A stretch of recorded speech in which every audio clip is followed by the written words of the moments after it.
Hi, I'm Andrew Childers for Tuts Plus, and today I'm going to help you learn to use flash with your portraits. A lot of portrait photographers are going to avoid using flash because they find it tricky or they find that the light they use makes it look unnatural.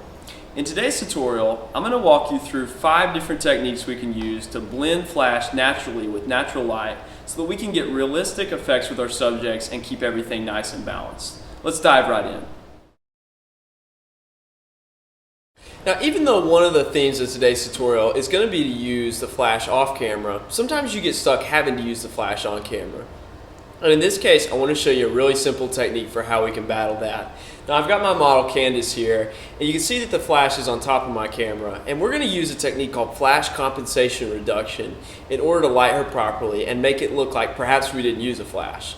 So the first thing I'm going to do is go ahead and fire a frame with the camera choosing all the settings, including how much flash power to use.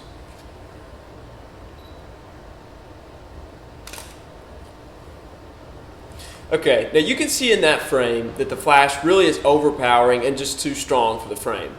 Now what I'm going to do is use flash compensation to dial down the amount of flash that I'm using. And what this does is allows the camera to choose how much flash power to use, but then add a bit of a manual adjustment to reduce it. So on your camera, find the flash compensation setting, and sometimes it's on the flash itself, and dial it down maybe 1/3 or 2/3 of a stop. This is what I've found to be perfect for achieving natural lighting utilizing flash. Now that I've dialed in my negative flash compensation, we'll fire another frame.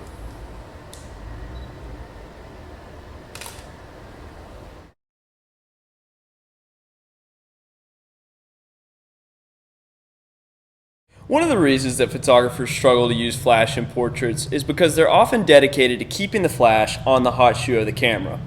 In today's tutorial, I'm going to encourage you to use a wireless kit like these radio poppers to move the flash away from the camera for more natural and better results.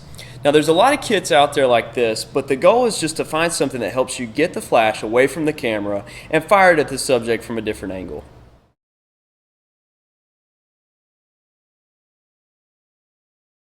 For our next technique in using flash naturally, we're going to add gels to change the color of our light.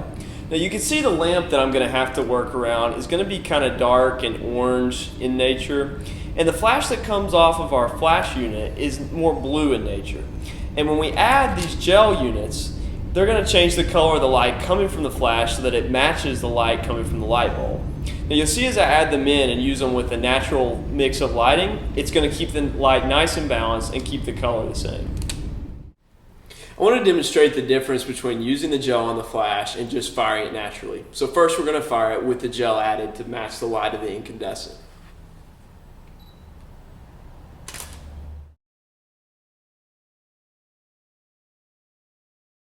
Now I'm going to fire a frame without the gel so that you can see the difference in the temperature of the lighting.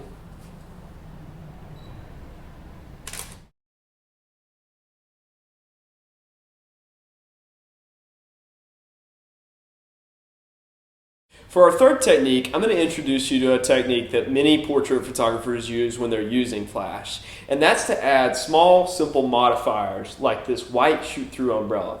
Now the purpose of a modifier is, like the name says, in some way modify the light that's coming off the flash unit. White shoot-through umbrellas are perfect for softening light because it takes the light coming from the flash unit, and when the light goes through it, it's going to increase the size of the flash and thus soften the light coming onto my subject. You can see here that I've added a white shoot-through umbrella to the setup in order to soften the light.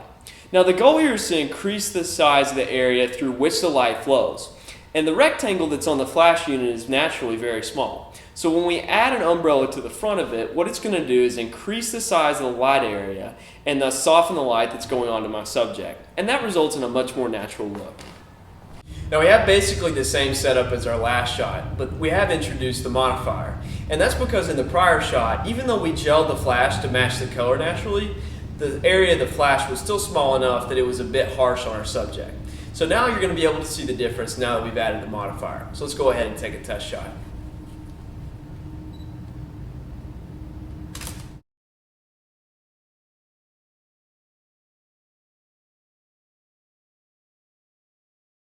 For the fourth technique, I'm actually going to change things up by not using the flash as the key light.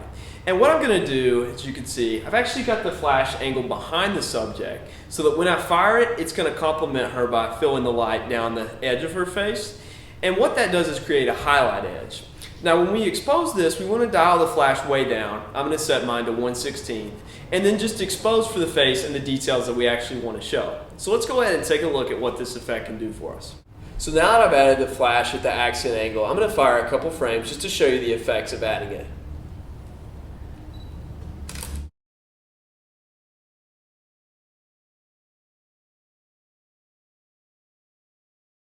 For our last technique, we're going to combine pretty much all the things that we've learned today for the ideal flash setup. And you can see here I've got the flash still off camera and pointed through a simple modifier, which is the same shoot-through umbrella that we used earlier.